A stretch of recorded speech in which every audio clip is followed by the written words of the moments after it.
வீடியோவில் Sunday lunch vlog தான் பார்க்க போகிறோம். நான் இன்றைக்கி என்னென்ன செய்ய போகிறேனோ அதுக்கு தேவையானது எல்லாமே இது மாதிரி முன்னாடியே ரெடி பண்ணி எடுத்து வச்சுக்கிட்டேன். அப்போ தான் நம்ம சீக்கிரமாக டைம் சேவ் பண்ணி அந்த டைம்குள்ளே நம்ம எல்லா டிஷ்ஷும் சீக்கிரமாக முடிச்சிடலாம். நான் இன்றைக்கி ஃபஸ்ட்டு ரசம் செய்ய போகிறேன். ரசத்துக்கு முன்னாடியே ஒரு நெல்லிக்காய் சைஸ் அளவு புளி எடுத்துருக்கேன். கூடவே 2 தக்காளி ஆட் பண்ணியிருக்கேன். என்னை பொறுத்த வரைக்கும் ரசத்தில் நான் புளி கொஞ்சம் கம்மியாக தான் போடுவேன். தக்காளியோட டேஸ்ட் கொஞ்சம் அதிகமாக போடுவேன். இப்போ இது எல்லாத்தையும் பிசைஞ்சு எடுத்துக்கிறதுக்காக கொஞ்சமாக உப்பு சேர்த்து இது எல்லாத்தையும் ஒன்றா பிசைஞ்சு எடுத்துக்கிட்டு இது கூடவே ஒரு 1/4 டேபிள் ஸ்பூன் அளவு மஞ்சள்தூள் ஆட் பண்ணியிருக்கேன். ஒரு 1/4 டேபிள் ஸ்பூன் அளவு பெருங்காயத்தூள் ஆட் பண்ணியிருக்கேன். இது எல்லாமே நல்லா ஆட் பண்ணிவிட்டு கருவேப்பிலையும் கொத்தமல்லியும் நல்லா வாஷ் பண்ணிவிட்டு இதில் ஆட் பண்ணியிருக்கேன். இந்த ரசம் நீங்கள் ப்ரிப்பேர் பண்ணுற டைம்லேயே சாப்பாடை முன்னாடியே ஊற வச்சுட்டு அதையும் அடுப்பில் போட்டு வடித்து எடுத்து வச்சுக்கலாம். இந்த மாதிரி கொத்தமல்லியை ரஃப்பாக கிள்ளி அதில் ஆட் பண்ணிக்கோங்க. இப்போ ஒரு மிக்ஸி ஜாரில் சீரகம், பூண்டு, மிளகு இது எல்லாமே நல்லா அரைச்சி வச்சுருந்தேன். அதையும் எடுத்து அதில் ஆட் பண்ணியிருக்கேன். ஆட் பண்ணிவிட்டு எல்லாத்தையும் அகெயின் ஒரு டைம் நல்லா மிக்ஸ் பண்ணிவிட்டு நம்ம எப்பயும் போல் ரசம் தாளிக்கிற மாதிரி தாளித்து ஒரு கொதி வரத்துக்கு முன்னாடி எடுத்து வச்சிடலாம்.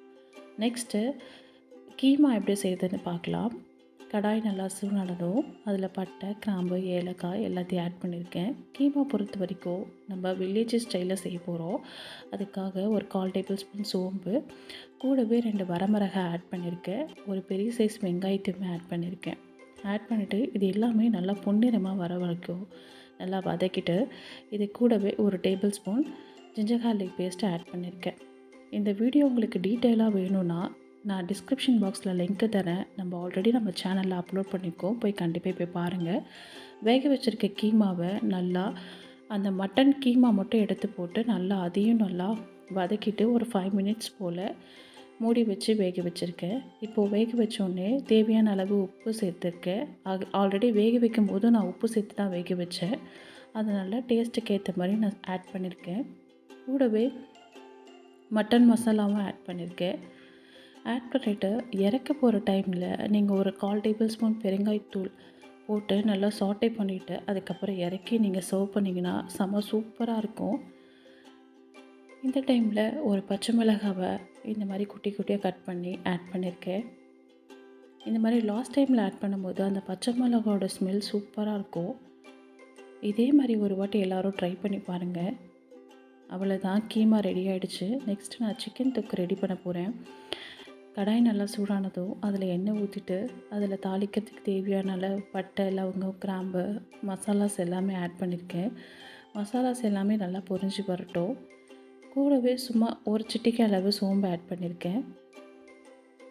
ஒரு நல்ல 2 பெரிய வெங்காயத்தை எடுத்து அதில் சின்ன சின்னதாக கட் பண்ணி நல்லா ஆட் பண்ணியிருக்கேன். நான் இன்றைக்கி ஒரு முக்கால் கிலோ போல் சிக்கன் தொக்கு மாதிரி செய்ய போகிறேன். அதனால் ஒரு பெரிய சைஸ் 3 வெங்காயத்தை எடுத்து குட்டி குட்டியாக கட் பண்ணி ஆட் பண்ணியிருக்கேன். வெங்காயம் நல்லா வதங்கி வர வரைக்கும் வெயிட் பண்ணுங்கள். அது நல்லா வதங்கணும்.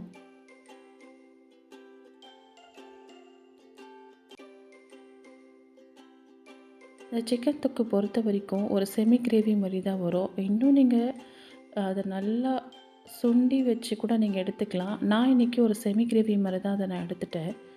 ஏன்னா ரசத்துக்கு அது காம்பினேஷன் சூப்பராக இருக்குன்றதுக்காக நான் இந்த மாதிரி எடுத்துட்டேன். கூடவே 2 கீரி வச்சுருக்க பச்சை மிளகாவையும் நான் ஆட் பண்ணியிருக்கேன். ஆட் பண்ணிவிட்டு இது எல்லாத்தையும் ஒன்று சேர நல்லா வதக்கிக்கலாம். கூடவே ஒரு 2 பெரிய சைஸ் தக்காளியும் போட்டேன். ஜிஞ்சர் கார்லிக் பேஸ்ட்டு ஒரு டேபிள் ஸ்பூன் ஆட் பண்ணிவிட்டு அதையும் நல்லா சாட்டே பண்ணியிருக்கேன்.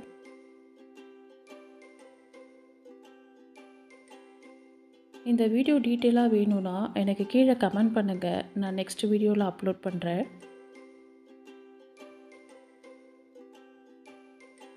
நல்லாவே வதங்கணும்.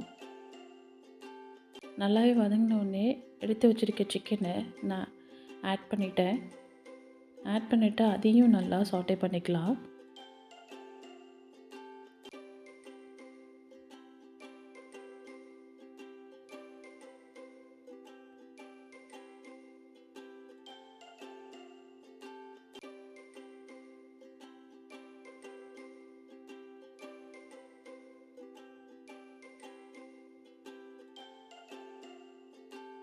தேவையான அளவு உப்பையும் சேர்த்து நல்லா சாட்டே பண்ணிக்கோங்க. ஒரு லிட்டு போட்டு க்ளோஸ் பண்ணிவிட்டு ஒரு 10 to 15 மினிட்ஸ் போல் அதை க்ளோஸ் பண்ணிவிட்டு நல்லாவே அதை வேக வச்சு எடுத்துக்கலாம். அந்த மசாலாவோட சிக்கன் எல்லாமே ஒன்றோட ஒன்று பைண்ட் ஆகிட்ட பிறகு நம்ம காரத்துக்கு தேவையான மசாலாஸ் எல்லாத்தையும் ஆட் பண்ணிக்கலாம். இப்போ ஒரு 10 மினிட்ஸ் போல் இது நல்லா குக் ஆகட்டும். இங்கே பாருங்கள், சிக்கனில் இருக்க எல்லா தண்ணியுமே ரிலீஸ் பண்ணிடுச்சு. நான் எக்ஸ்ட்ரா தண்ணி ஆட் பண்ணக்கூட இல்லை. சிக்கனில் இருக்க எல்லா தண்ணியுமே அதுவே ரிலீஸ் பண்ணிடுச்சு. அதனால் இந்த ஸ்டேஜ் வர வரைக்கும் கொஞ்சம் சிக்கன் எந்த டிஷ்ஷு செய்கிறதா இருந்தாலும் சிக்கனோட தண்ணி ரிலீஸ் பண்ணுற வரைக்கும் நீங்கள் வெயிட் பண்ணிவிட்டு அதுக்கப்புறம் நீங்கள் சேர்க்க வேண்டிய மசாலாலாம் சேர்த்துக்கிட்டிங்கன்னா உங்களுக்கு குவான்டிட்டி எவ்வளோ இருக்குதுன்னு உங்களுக்கு கரெக்டாக தெரிய வரும். இப்போது இந்த டைமில் தேவையான அளவு மிளகாய்த்தூள் ஆட் பண்ணியிருக்கேன். 1 டேபிள் ஸ்பூன் அளவு கரம் மசாலா ஆட் பண்ணியிருக்கேன். ஆட் பண்ணிவிட்டு இதையும் நல்லா பச்சை வாசனை போகிற அளவுக்கு நல்லா சாட்டே பண்ணிக்கலாம்.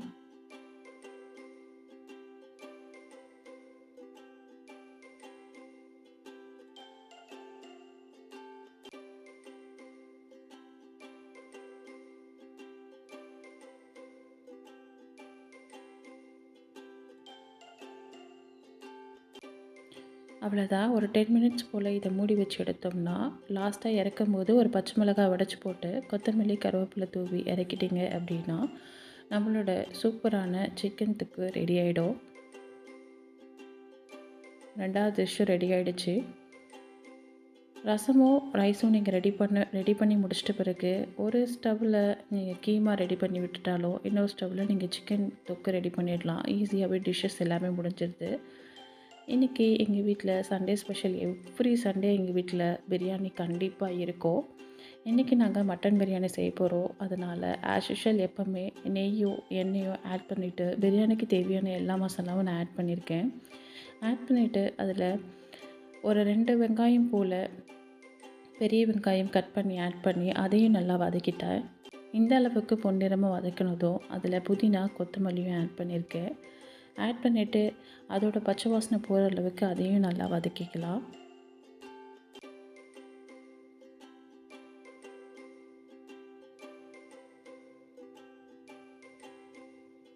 நம்மளோட சேனலில் ஆல்ரெடி மட்டன் தம் பிரியாணி எப்படி செய்யுதுன்னு நம்ம போட்டிருக்கோம், டீட்டெயிலாக போட்டிருக்கோம்.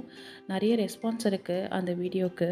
நான் வீடியோ கீழே டிஸ்கிரிப்ஷனில் லிங்க்கு தரேன், பார்க்காதவங்க போய் பார்த்துட்டு வாங்க.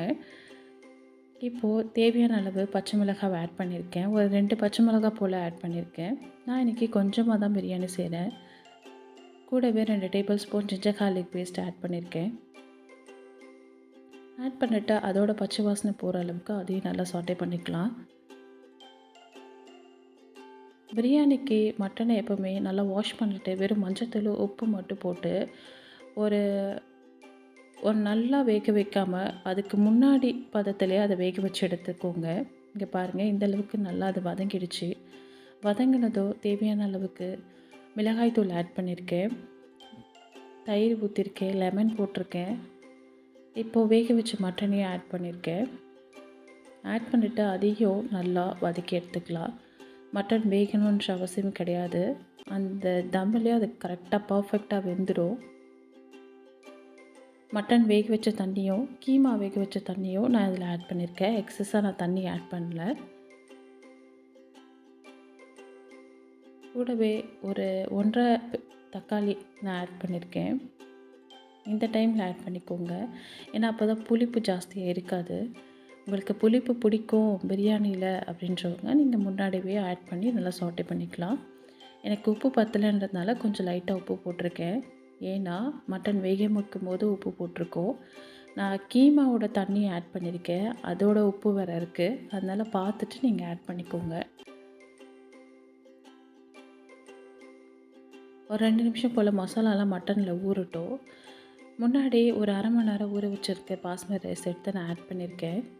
ஆட் பண்ணிவிட்டு அதையும் லைட்டாக கிளறி விட்டுட்டு தேவையான அளவு தண்ணியும் ஆட் பண்ணிவிட்டு ப்ரெஷர் போட்டுடலாம். இங்கே பாருங்கள், மட்டன் வேக வச்ச தண்ணி தான் ஆட் பண்ணியிருக்கேன். இப்படி செய்யும்போது ரொம்பவே டேஸ்ட்டாக இருக்கும். ப்ரெஷர் குக்கர் பொறுத்த வரைக்குமே ஒரே ஒரு விசில் வச்சுட்டு ஹை ஃப்ளேமில் ஒரு 5 நிமிஷம் வச்சுட்டு ஆஃப் பண்ணிவிடுங்க. அதாவது நெக்ஸ்ட் விசில் வரத்துக்கு முன்னாடியே ஆஃப் பண்ணிவிடுங்க. அது அப்படியே தம் பிரியாணி போலவே இருக்கும். அவ்வளோதான். கிளறி விட்டுட்டு உப்பு செக் பண்ணிக்கோங்க. காரம் கரெக்டாக இருக்கான்னு பார்த்துக்கோங்க. ப்ரெஷர் போட்டுடலாம். ஒரே ஒரு விசில் வந்துட்டால் போதும், ஆஃப் பண்ணிடலாம். ஆஃப் பண்ணிவிட்டு ரெஸ்ட்டில் ஒரு 15 மினிட்ஸ் விடுங்க. ஒரு ஹை ஃப்ளேமில் ஒரு 4 மினிட்ஸ் வச்சு ஆஃப் பண்ணிவிடுங்க. அதுக்கப்புறம் ஒரு 15 மினிட்ஸ் கழித்து நீங்கள் பிரியாணி எடுத்து சர்வ் பண்ணிடலாம். இங்கே பாருங்கள் எந்த அளவுக்கு சூப்பராக தம் பிரியாணி போலவே ரெடி ஆகிடும் குக்கரில். ஒரு அரிசி கூட உடையவே முடியாது. இங்கே பாருங்கள் எந்த அளவுக்கு குயிக்காக ரெடி ஆகிடுச்சின்னு பாருங்கள். எங்கேயாவது சீக்கிரமாக கிளம்புறீங்க, இல்லை நிறைய ஐட்டம்ஸ் நீங்கள் சண்டே செய்ய வேண்டிய மாதிரி இருக்குது அப்படின்னா இந்த மாதிரி நீங்கள் குக்கரில் வச்சு செய்யலாம். இன்றைக்கி என்னோடய சண்டே டிஷ்ஷஸ் இது தான் நான் இன்றைக்கி செஞ்சேன். ஆம்லெட், ரசம் செஞ்சேன், கூடவே சிக்கன் தொக்கு,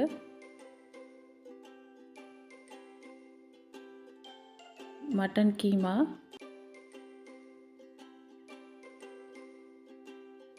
ஒயிட் ரைஸ்,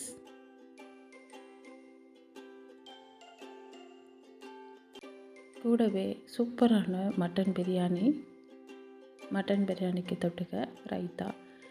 எனக்கு இதை செய்யறதுக்கு மேக்ஸிமம் ஒரு 1 hour தான் ஆச்சு. ப்ரிப்பரேஷன் பார்த்திங்கன்னா ஒரு 1/2 hourலேயே நான் ப்ரிப்பரேஷன் பண்ணி எல்லாத்தையும் முடிச்சிட்டேன்.